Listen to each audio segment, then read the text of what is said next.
Tata tata இறந்து போயிட்டார்ல, tata சொல்றாரு, நீ இந்த இலவசத்தை நிப்பாட்டு, அதுவும் குறிப்பா ரேஷன் கடையில் அந்த அரிசி கடையில் உணவுப் பொருளை கொடுக்குறீங்களா, அதை நிப்பாட்டுங்கிறப்ப.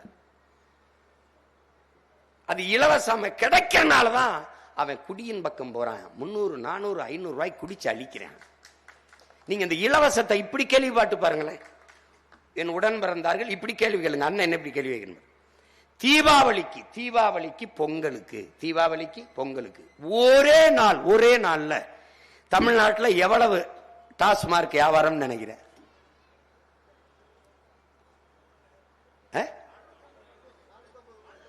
450 கோடி.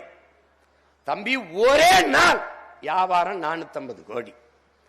ஒரு நாள்ல 450 கோடிக்கு குடிக்க காசு வச்சிருக்கவனுக்கு எதுக்குடா இலவசம்? எதுக்கு இலவசம்? தனக்கு பிடித்த நடிகன் ஒருவருடைய படம் திரைக்கு வந்தால் ஒரே நாள் வசூல் 35 கோடி 40 கோடி.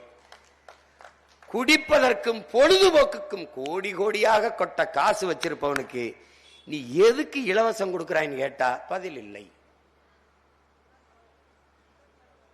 அவன் அதை குடிக்கவில்லை என்றால் நாடும் ஆட்சியும் அதிகாரமும் நம் வசம் வந்துவிடும்.